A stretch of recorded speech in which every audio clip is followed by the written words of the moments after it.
This is Oscar Bevis for the Stomping Ground. It's laughing already. Powered by Wow Hydrating, available on DAZN. An eventful one today, Sam? Or Yeah, an eventful one that I didn't think I was going to be a part of, because Evans Tobler was told that he wasn't wanted on the stage by Regis's team. So I kind of thought, listen, I can have a day off today. So I thought, I messaged Dan Barnard at Matchroom and said, look, there's no need for me to be up there today because, look, Regis has got his coach there. He's got no manager representative there. So I thought I'd have an easy day off. And then just as the press conference ended, he's fucking he's come straight for the neck. right, so we'll break this down. And you're right when you said you thought you'd have an easy day, because I was thinking in my head, I haven't heard Sam's voice yet. Yeah, it's quite getting towards the end of the press Quite enjoyed it, to be honest. But I felt like, because at the start they were like, do you want a microphone? I was like, no, I don't need a microphone. What do I need a microphone for? I'll be honest, normally, right, and I normally get asked to say a question as a member of the media, so there'll be like Dan Barnard from Matchroom or Matty Lawless from Matchroom ready to hand out a microphone.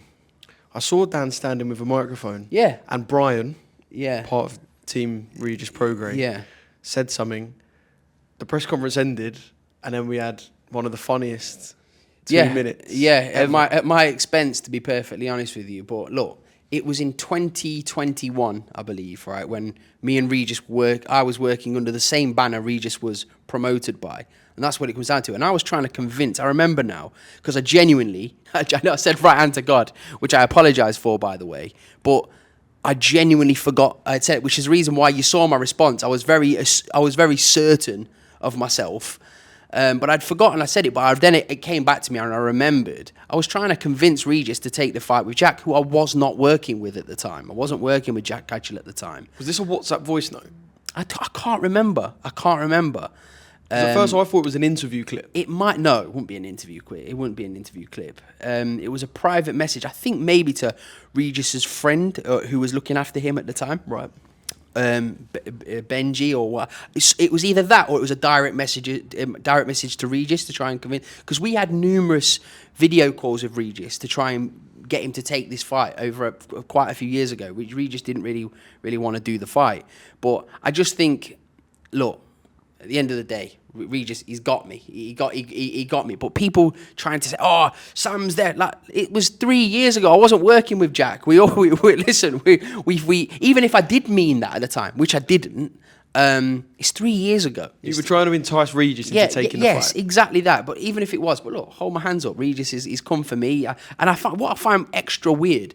He's not said boo to a goose all week. He's been hard work. He's been painful with you lot. He's been like, not saying much. Like, was he in the Devin Haney fight chirping up, and the previous fights he's been in chirping up, and he's not said a word. And the only thing he wants to bring to the table, the last like thing, I just think it's desperation, because he needs something to cling on to, because Jack's going to whoop him on Saturday. I think that's what it comes to. But I did think better of Regis. I didn't think he would be that type of guy, because we've got emails. I've got emails I could dig up of him saying, of his team saying they're not interested in the Jack Catterall fight. They don't want the Jack Catterall fight. But listen, it is what it is. I'll own it. I'll wear it. It's a 10-8 round to Regis now, but Jack's going to fucking write up on Saturday night, and that's all I care about. I was going to say 10-8 round. I think we're talking 10-7. Yeah, maybe a knockdown in there. It is what it is. But I've got thick skin. My skin's like shark skin, mate. So I can take that. It is what it is. Congratulations to Regis. That's the type of guy he is. It was quite a few years ago now. It is what it is. Do you know what? Eddie did back you. I'd done a little bit with Eddie after the press conference, and he said, we're in a bit of a dangerous place if people are going to start bringing out DMs, because I can tell you, managers, promoters, fighters, trainers, he said, I can guarantee you they've probably got 1,000 worse DMs from people he's fought previous. This is what I mean. That's why I said to Regis. It works for the narrative of fight. Listen, when he walked out, that's what I said to him. I said, it's a dangerous game you're playing there, because we can all dig up messages. And he knows as well, like, we can all dig up messages. I thought he was a better guy than that. But look, that's what he's done. Has he been put onto that, do you think? No, I don't know. I don't know, but maybe someone's reminded him of a conversation. But look, like I say, you have to own it. I said it. I didn't remember saying it, but I definitely said it. He's not superimposed To my be voice. fair, mate, we could hang your face in the Louvre at the point where you realised, Yeah, shit, I was that's like, me at the start of that I was voice note. thinking, cause this is what I mean. Do you know when I said right hand? Because I genuinely meant I can't. I thought you was going to go, oh, that's AI. And I thought, please don't try and play some dumb game Yeah, and try and no, convince but look, the world listen, that you've been... I've said it at the end of the day, but I've worked with Jack for just under 2 years now, and it's been the best time I've had in the sport by far. The best I've ever felt. It's been the best time of my life in boxing. Nearly 10 years in boxing. Yeah. I don't think playing devil's advocate's the right word, but just in terms of Jack, I'm sure he's fine and ready to put in a performance on Saturday. But when you're making weight, you've done a lot of media, you're sitting up there and everyone's looking and laughing.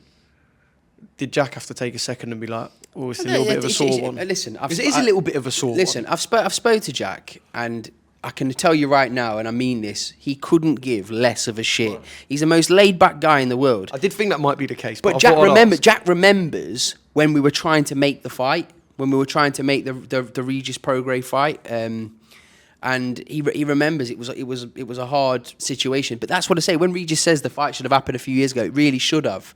But like I say, I was working under the same banner as Regis Prograis was promoted by for a brief period, and that's why I think it's a bit below the belt of him. But like I say, if that's what brings him, that's to bring him the confidence. Then listen, then let him have it. It's 10-8 round against me, but it's not me he's fighting on Saturday. He's not fighting Chubby Sam. He's fighting Jack Catterall in the form of his life on Saturday night. But like what I say, Oscar, hands up, yeah.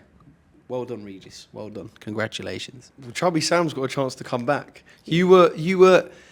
I reckon you were a nanosecond away from revealing something. No, but I don't want to. You were trying to bite your tongue. Yeah, but you were like, Oscar, Regis, don't make me. But Oscar, I don't want to go to those depths. Genuinely, I don't want to, because then when you open up that, then it's like what Eddie's just said there. If you start digging into to voice notes and revealing messages, it's a very low game to start playing. So, like what I say, I'll wear it and say, congratulations, Regis, you got one over on me. But again, it's not me you're fighting on Saturday, my friend. You're fighting Jack Catterall in the form of his life. Right, now let's done with the gossip and move on to the actual fight. One thing Eddie did say was like, hinting that Regis might have, not his mojo back, but that now he's hunting and he hasn't got the world title, there might be a little bit more there. He thinks he's a little bit chirpier. He thinks he looks better. Chirpier? I don't think he is chirpier. He's not said a thing. He's not said a thing. Eddie seemed to think today that he's seen a different Regis to perhaps the one he's seen in the Devin Haney fight. I think he looks like he's been feeling sorry for himself, to be perfectly honest with you, Regis. He's been crying in interviews. It's not like in his character. So, I don't know. But Regis is a great fighter. Like he's a really, really top level fighter. He's a 2-time world champion. But like when he started ripping into Jack's record, saying, "Oh, if you take Josh Taylor out of there, what's he got?" Well, what's a stupid thing to say? Take your best win out. Yeah, it's like take your best winner. Okay, take Zepeda out of yours. Well, then what have you got? Dalton Smith ironed him out in a few rounds. So it's just talking bollocks, really. And all that really matters is those two are going to get in the ring and they're going to have a world class contest on Saturday night, and the winner goes on to fight for a world title. But look, Regis is a world-class fighter. Jack wanted to. Jack has gone through periods of activity in his career. So has gone through periods in his career where he suffered with bad inactivity. So his instructions to me were make the best possible fights. The world champions were not available again, which is unfortunate. And rather than sit around and wait for things to happen, he wanted the best name, and the best name available was Regis Prograis, and Jack jumped at the chance to it. It shows what type of man he is. Yeah. I mean, I know Regis did not want the fight. Regis did. He said he wanted the fight. Oh, yeah. I know for a fact, and he knows this as well, he was speaking to Matchroom, and he was told Matchroom, I am never coming to the UK to fight. I'm never coming to the UK. And then... Do you think he's saying that off the back of feeling a bit sorry for himself? Yeah, in of the course, Taylor fight? 100%. But I know this for a fact, so he can lie all he wants and say that, oh, I'm so happy to be... You're not happy to be here. He did not want to box here. He did not want to box here under any circumstances. He had a shocking homecoming in New Orleans, and Matchroom had spent a lot of money to try and sign Regis. And then he spoke a lot in the Devin Haney fight, and Devin Haney buzzed him all over the place. So look, It's a great fight. If Regis Prograis is the best version of Regis Prograis, we're going to get an excellent fight because Jack's at the peak of his powers right now. So we should get a brilliant, brilliant fight on Saturday night. Yeah, I'm not a gambling man, but I do like to look at the odds and just see what they kind of make going into a fight. Jack is a heavy, heavy, heavy favourite. Yeah. I know, you're going to tell me he's favourite. All of his team are massively confident in putting in a 10 out of 10 performance and winning this fight. Yeah. But percentage-wise, is he a heavy, heavy, heavy favourite, or is he just a favourite in this fight? I think Jack. I'm seeing odds that make it look like I think Jack's an 8-rounder, a 6-rounder at the start of someone's career. I think Jack's a much better fighter than Regis Prograis, all around the board, right? Regis thinks otherwise because he's got his 2-time world champion tag, but if you look at who Regis has actually bought, like even the Zepeda fight, Regis he didn't perform that great in that fight. Yeah, he got the stoppage, but if you read deep into it, look what Dalton Smith did to Zepeda. It's he was unfortunate against the Josh Taylor because I think that was a very close fight. But that's because Taylor really fought Prograis type. He fought his fight. He was on his chest. If you sit on Regis's chest and you try and have a fight with him, Regis is going to be in the fight and he's got a chance against absolutely anybody. But if you give him things to think about, he looks clueless in there. So it's an interesting one. It's a really interesting one. It's not a mismatch. It's disrespectful to call it a mismatch, but I think Jack Catterall's the big favourite for a reason. Yeah, I know Eddie mentioned about punch power and perhaps the presumption that Jack isn't a big puncher. I know Jamie said he's not going to morph into Golovkin overnight, but in the gym, people who've been hit by Jack will go around saying that this guy can bang. Listen, Jack's deceivingly so strong. What time to put a statement out about it, by the way? Look, to hit Regis to the body, to knock him out on Saturday, what statement that would be about those questions? Yeah, if you look at Josh Taylor, we'll use him as an example. I don't mean to keep using him as an example, but Josh Taylor's got an iron chin, right? He's got a granite chin. Other than Teofimo Lopez, which is obviously very recent, when Taylor went into that fight riddled with injuries, he's never been buzzed. Jack buzzed him and dropped him and across 2 fights. You look at the fights Jack's been in, he's buzzed everybody he's been in the ring with. He's buzzed them all. And he's also dropped a lot of his opponents. So yeah, it's if they think he's not a big puncher, then they're in for a big shock. Yeah, mate, I can't wait. I think it's such a good fight. Yeah, great fight. I know obviously this is your job, and I know you'll tell me everyone's so focused on Saturday, but you will have a plan in place. I guess it involves the winner of Liam Paro and Richardson Hitchens. Yeah, look, you can't. It's my job to look into the future. But how far do you map out? Like, have you got an 18-month, 24-month plan? I have genuinely. I've got a plan in my head of how I think it's going to go. But at the same time, genuinely, you can't take your eye off the ball because all that really matters now is Regis Prograis on Saturday night. That's all that matters. Yeah. Okay. What does that plan look like? How far can you go? I want him to win a world title. All right. Can I ask you who wins out of Liam Paro and Richardson Hitchens in your I opinion? want Liam Paro to win the fight. Okay. Because I think. Does that mean you don't think he does when you say you I want? Do. No, I think you don't know how good Richardson Hitchens is, but from his last couple of performances, there's something missing with Hitchens. But he might box out of his skin. Who knows? Because when you box for a world title, you get that extra couple of percent. But no, I think Liam Paro will win that fight. Okay. Eddie told me they were close to making Liam Paro Dalton Smith earlier. Was you aware of that? No, wasn't aware of that. Yeah. He was talking about the 140-pounders and what it is a sexy scene. Let's be honest, there's some big fights if Jack's to come through. And I said to him, "Would you put Dalton in that category?" And I know a couple of times the question's been put to Jack, but you'd argue they're completely different ends. Say that again. Spectrum. Who would Jack fight? Dalton Smith? Well, would he? Yeah. Yeah, of course. If the time's right. If right now the fight's not big enough. I think Dalton would admit it himself. Like he's a couple of wins away, big wins away from having that type of fight with Jack. But it's 2 wins. What's 2 wins? Like he could have that by the end of next year. So, but Dalton's an amazing fighter. So, I want to see Dalton fight Adam Azim. That's the fight I want to see. Would he beat Adam Azim? I would think Dalton's the favourite in that fight. Absolutely, yeah. Do you think Team Azim are swerving Dalton like Eddie and? The way they're talking, like I heard Barry speaking online the other day about how great Adam Azim is, and Adam Azim looked brilliant against Dalton Smith. I'm a fan of Adam Azim. I think he's a fantastic talent. But if he's as good as what you're saying is, and you're calling out Liam Paro and Lopez and Keyshawn Davis at Wembley Stadium, then you should be able to fight Dalton from Sheffield. That's just what I think. I think let's make the best possible fights, and that is a brilliant domestic fight to be made, where they'll both get paid wicked money for it. Yeah, I'll say it's a fair assumption. I know. So you think, just one more on this? You think Liam Paro, and you want Liam Paro to win that one? Does your plan for Jack include undisputed at 140 or aiming to go undisputed? It's very at 140? difficult, isn't it? It's very difficult because 147 that's a money pot. Yeah, it's very, very difficult right now to do the undisputed thing, go the undisputed route, because look, you've got Devin Haney who's got mandatories against Sandor Martin. That's eventually got to happen, but I'm sure he'll have a rematch with Ryan Garcia. Then he's got to defend against Sandor Martin. That's another year. Like you're talking 2 years probably to get the undisputed fight together in that division. So we'll see what happens. But listen, in an ideal world, yeah, of course. But other than that, we've got the next couple of fights I've got in my mind. But ultimately, Jack respects Regis Prograis, and that's all that matters next. Yeah. I want to take it to yesterday. Usyk, Fury, the rematch. I didn't really watch all of it. I watched little clips. There wasn't really much that you missed then. It was quite a tame. I just seen Usyk rolling like the hitman. Age 47. And Tyson Fury. He's Tyson Fury, isn't he? It's a brilliant fight. It's a brilliant card as well. I made a point of saying it the other day. What an undercard that is. I'm so looking forward to Peter McGrail against Dennis McCann. I just think it's a fantastic fight for boxing. That is for British boxing. It really is. It's a real pick'em fight.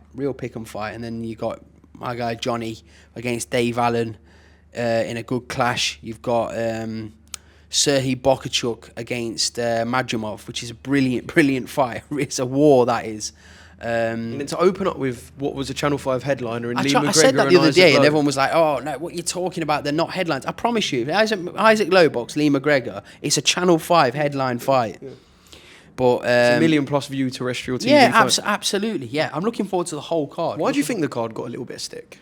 Do you think because it's not very US heavy? No, because fans are getting a bit spoilt nowadays, aren't they? Like, you're seeing Fabio Wardley's against Fraser Clark, which was the fight of the year before it was on there. Like you can't get an A-list undercard all the time, but it's a very, very good undercard. If we did that show in the UK, it'd sell out a stadium anywhere.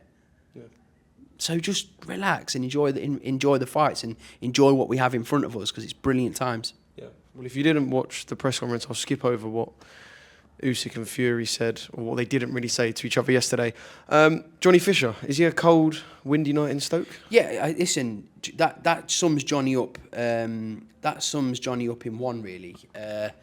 That's what he is. He's a man of the people, and he's an hard night for anybody. I mean, look, Moses Atauma, everyone's talking about how great he is, and he looks a fantastic prospect. But Johnny, and then was like, oh, Johnny wouldn't fight. Johnny'd fight Moses Atauma in a heartbeat. If the money's right, Johnny'd fight him next. It's all down to what makes sense. And right now, I don't think the fight's big enough. But when the fight does happen, it'll be a massive fight.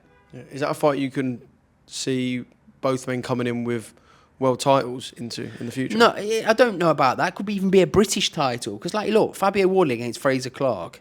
It's kind of the problem we got with Dalton and Adam Azim now. Yeah. Camps are saying it could happen now. Yeah, but we could have them with world titles. When do you pick the right time? I don't think people understand how hard it is to win a world title. Yeah. Like, it's solid to win a world title. Only very, very, very few fighters get that privilege. So it's I don't believe in overcooking fights too much. I think right now the fight's not big enough between Atauma and Johnny Fisher. When them two fight, you want it to be huge. But look, if the money's right and the offer's right for Johnny, then Johnny would fight anybody, because that's just his character. Yeah. Do you know what I did like yesterday? And Johnny's always been quite vocal about, I got the Bosch soldiers behind me, we've done this many tickets, they're going to make noise. He actually sat there yesterday and went, I know my worth. Almost saying, look, I know what I bring to the table. Accepting that if people are going to have fights for me, you've got to understand, what's in my pocket, what I have on my back as well. Rather than just going, I've got a big crowd behind me. Yeah, Johnny knows. Actually saying, look, I'm worth value now. Johnny knows. Which I feel like he hasn't really said before. Yeah, because Johnny knows what he brings to the table. He draws a massive crowd and does brilliant numbers. Not many people do it.